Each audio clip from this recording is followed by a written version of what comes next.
ప్రియ శ్రోతలు, రండి ప్రార్థించుకుందాము. ప్రియ తండ్రి, నీకు మా హృదయపూర్వకమైన కృతజ్ఞతలు. యుగయుగాలకు నీకే మహిమ. మా శ్రోతలు మీ కృపాసనమును సమీపిస్తున్నారు. సత్యమునకు విధేయులై తమ మనస్సులను పవిత్రపరచుకొని నిన్ను సమీపిస్తున్నారు. నీ అక్షయ బీజము ద్వారా తిరిగి జన్మించిన నీ బిడ్డలను కనికరించు దేవా. విశ్వాసానికి ఫలమైన ఆత్మరక్షణను బట్టి మీ బిడ్డలకు చెప్పశక్యము కాని మహిమాయుక్తమైన ఆనందమున్నది. నీ మెప్పు, నీవిచ్చే ఘనత, ఇవ్వబోయే మహిమ ఎంతో ప్రోత్సాహకరమైనవి. నీ బిడ్డలమైన మాకు నీవిచ్చిన స్వాస్థ్యం అక్షయమైనది, నిర్మలమైనది, వాడబారనిది. ప్రభు, నీ రక్త ప్రోక్షణ కొరకై నీకు స్తోత్రం. మా శ్రోతలను ప్రత్యేకంగా ఆశీర్వదించండి. వారి పిల్లలను, బంధుమిత్రాదులను దీవించండి. సాక్ష్యార్థమై వారిని బలపరచండి. రోగులను, బలహీనులను ముట్టి బాగు చేయండి. మా సర్వశరీరమునకు నీ వాక్యమే ఆరోగ్యమిచ్చే ఔషధం. దేవా, మా దేశమును, దేశ పౌరులను ఆశీర్వదించండి. వారి ప్రతి సమస్యకు పరిష్కారాన్ని బయలుపరచండి. దేశ పరిపాలకులను, అధికారులను, న్యాయాధిపతులను, కర్షకులను, కార్మికులను దీవించండి. విద్యాలయాలను, వైద్యశాలలను ఆశీర్వదించండి. సాంఘిక సేవకులను, సేవకురాండ్రను బలపరచండి. సంఘమందు వాక్య ఉజ్జీవము, పరిశుద్ధాత్మ ఉజ్జీవము కలిగించండి. సువార్త సేవ ముమ్మురముగా జరుగునట్లు, కాపరులు, సువార్తికులు అంకిత భావముతో సేవ చేయునట్లు వారిపై మీ నూతన అభిషేకముంచమని ప్రార్థిస్తున్నాము. దూర ప్రాంతాలలో పర్యటిస్తున్న నీ సేవకులకు కాపుదల దయచేయి దేవా. నేటి వాక్యాశీర్వాదములు మాపై సమృద్ధిగా కృమ్మరించుమని మా ప్రభువు, ప్రియరక్షకుడు అయిన యేసుక్రీస్తు వారి శక్తిభరిత నామమున ప్రార్థిస్తున్నాము తండ్రి. ఆమేన్. ప్రియ శ్రోతలు, మన వాక్యపాఠం దానియేలు గ్రంథం 6వ అధ్యాయం 21 నుండి 28వ వచనం వరకు. సింహాల గుహలో నుండి దానియేలు బయట నిలిచి ఉన్న దర్యావేషుతో మాట్లాడుతున్నాడు. రాజు చిరకాలము జీవించునుగాక.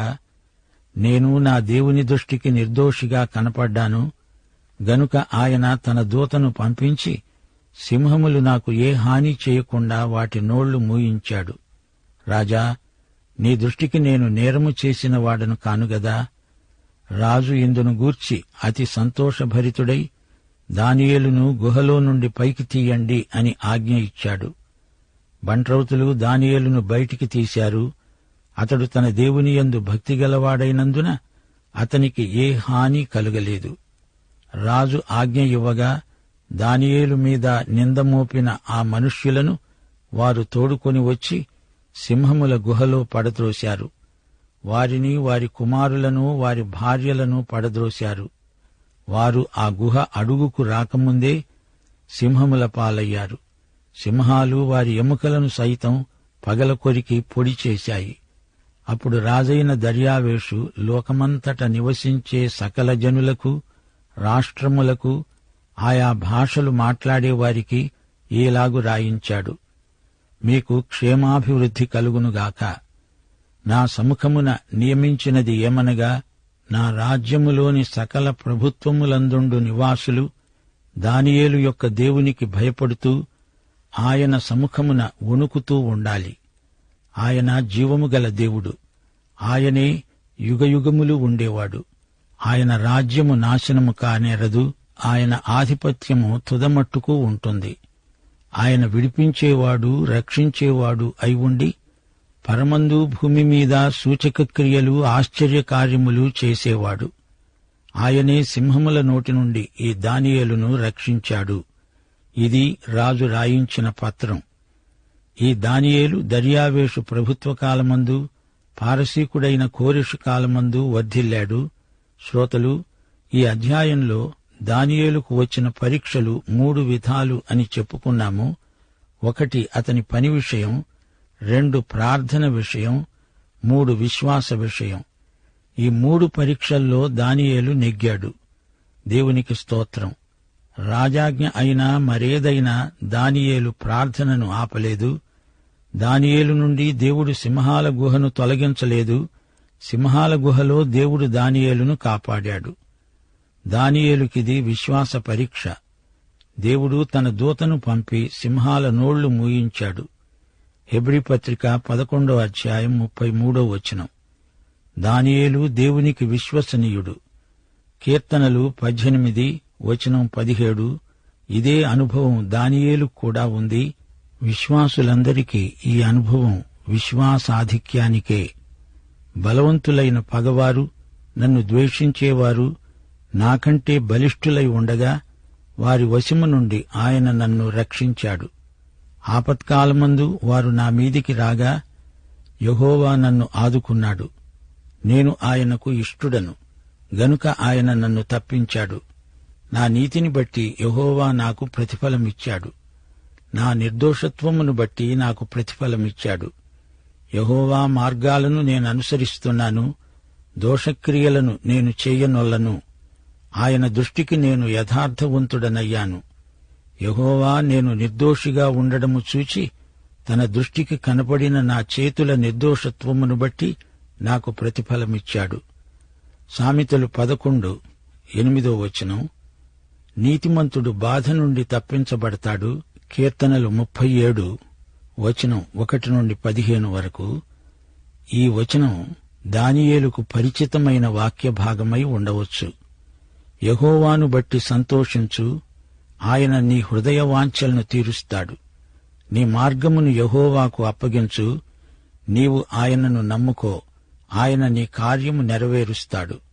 ఆయన వెలుగును వలె నీ నీతిని, మధ్యాహ్నమును వలె నీ నిర్దోషిత్వాన్ని వెల్లడిపరుస్తాడు. యెహోవా కొరకు కనిపెట్టుకునేవారు దేశాన్ని స్వతంత్రించుకుంటారు. దీనులు భూమిని స్వతంత్రించుకుంటారు, బహుక్షేమము గలిగి సుఖిస్తారు. శత్రువుల కత్తి వారి హృదయంలోనే దూరుతుంది, వారి విండ్లు విరువబడతాయి. దానియేలు నేర్చుకున్న పాఠమిదే. సింహాలు నిన్ను ముట్టడించినప్పుడు దేవుని యందు విశ్వాసముంచి ఆయన వాగ్దానాల మీద నిలువు, గెలువు. శ్రోతలు వింటున్నారా? పారసీక రాజులు నేరస్తులను శిక్షించే విధానం ఎంతో క్రూరమైనది. తప్పుడు అభియోగం తెచ్చిన వారికి అదే శిక్ష విధించబడింది. వారిని, వారి కుటుంబాలను సింహముల బోనులో పడద్రోశారు. దానియేలు అతని 3 స్నేహితులు ఇచ్చిన, చూపిన సాక్ష్యాన్ని బట్టి నెబుకద్నెజరు దేవుని యందు విశ్వసించాడు. ఇప్పుడు దర్యావేషు కూడా దానియేలు సాక్ష్యాన్ని స్వయంగా చూచి యెహోవా మహిమను గుర్తించాడు. యెహోవా దానియేలును కాపాడిన విధానానికి దర్యావేషు ఆశ్చర్యపోయాడు, దేవుణ్ణి స్తుతించాడు. దానియేలు పరాయి దేశంలో చెరలో ఉన్నవాడు. అయినా అతని దైవభక్తి చండప్రచండులైన అన్యరాజుల ఎదుట గొప్ప సాక్ష్యమై వారిని ఎంతో ప్రభావితం చేసింది. ప్రియ విశ్వాసీ, నీవు కొత్త స్థలాలలో ఉన్నప్పుడు దేవునికి, ఆయన శక్తికి, విమోచనాత్మక కృపకు నీవు సాక్షివై ఉండాలి. నీ విశ్వసనీయత ఇతరులను నీ దేవుని వైపునకు ఆకర్షిస్తుంది. రాజు రాయించిన శాసనపత్రం ఎంతో అర్థవంతమైనది.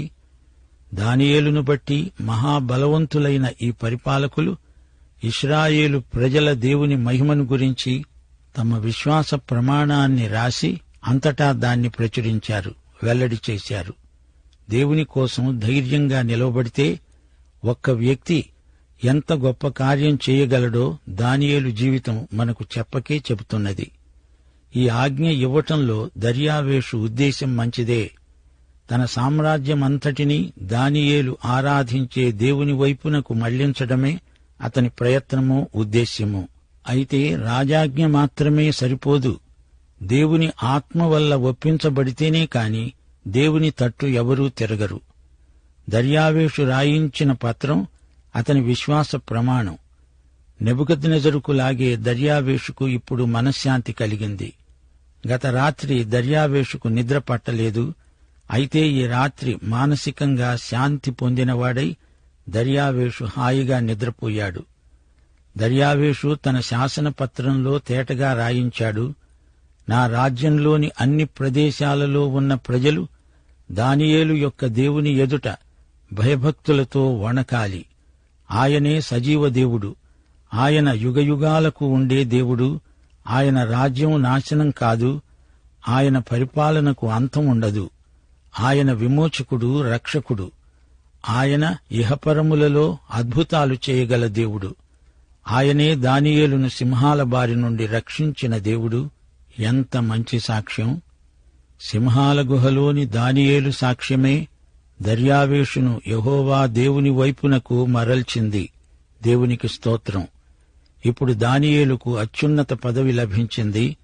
కోరెషు ఏలుబడిలో కూడా నిరాటంకంగా దానియేలు గొప్ప సేవ చేసి ఇహలోక యాత్ర చాలించాడు. యూదులు పాలస్తీనాకు తిరిగి వెళ్లవచ్చు అని ఆజ్ఞ జారీ చేసినవాడు కోరెషు చక్రవర్తి. 2 దినవృత్తాంతములు 36వ అధ్యాయం 22, 23 వచనాలు. యెహోవా పారసీకపు రాజైన కోరెషును ప్రేరేపించాడు. అతడు తన రాజ్యమందంతటా చాటించి రాతమూలకంగా ఇలా ప్రకటించాడు: ఆకాశమందలి దేవుడైన యెహోవా లోకమందున్న సకల జనులను నా వశము చేసి యూదాదేశమందున్న యెరూషలేములో తనకు మందిరమును కట్టించుమని నాకు ఆజ్ఞ ఇచ్చాడు. కావున మీలో ఎవరు ఆయన జనులై ఉన్నారో వారు బయలుదేరవచ్చు. వారి దేవుడైన యెహోవా వారికి తోడుగా ఉండునుగాక. అది సరే ప్రియ శ్రోతలు, దానియేలు గ్రంథం 6వ అధ్యాయంలోని ప్రవచనానికి ప్రకటన గ్రంథం 13వ అధ్యాయంలో నెరవేర్పు కనపడుతోంది. ఇక్కడ 2 క్రూర మృగాలున్నాయి చూడండి. ఒకటి సముద్రములో నుండి వచ్చింది, రెండోది భూమిలో నుండి వచ్చిన క్రూరమృగం. సముద్రములోని క్రూరమృగం రాజకీయ శక్తి, రెండోది భూమిలో నుండి వచ్చింది, ఇది మత సంబంధమైన శక్తి.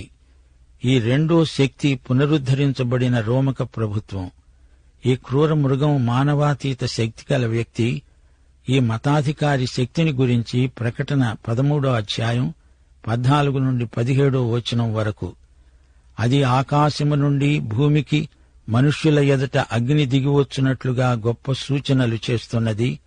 కత్తి దెబ్బతిని బ్రతికిన ఈ క్రూరమృగానికి ప్రతిమను చెయ్యాలని అది భూనివాసులతో చెబుతూ ఆ మృగము ఎదట చేయడానికి తనకియ్యబడిన సూచనల వలన అది భూనివాసులను మోసం చేస్తున్నది. ఆ మృగము యొక్క ప్రతిమ మాట్లాడునట్లు, దానికి నమస్కారము చేయని వారిని హతము చేయునట్లు ఆ ప్రతిమకు ప్రాణమివ్వడానికి దానికి అధికారమివ్వబడింది. కొద్దివారు, గొప్పవారు, ధనికులు, దరిద్రులు, స్వతంత్రులు, దాసులు అందరూ తమ కుడి చేతి మీదనైనా తమ నొసటి మీదనైనా ముద్ర వేయించుకునేటట్లు ఆ ముద్ర అనగా ఆ మృగము పేరైనా దాని పేరిటి సంఖ్యనైనా గలవారు తప్ప క్రయ విక్రయాలు చేయడానికి మరి ఎవరికి అధికారము లేకుండునట్లు అది వారిని బలవంతము చేస్తున్నది. చివరి రోజుల్లో అంత్యక్రీస్తుకు అద్భుతాలు చేసే శక్తి ఉంది. అందరూ ఆ ప్రతిమకు నమస్కారం చెయ్యాలి. క్రూరమృగం ప్రతిమ అది. అందరూ దానికి మొక్కాలి. నెబుకద్నెజరు అదే పని చేశాడు. ప్రతిమను చేయించి అందరూ దానికి నమస్కారం చెయ్యాలి అని శాసించాడు.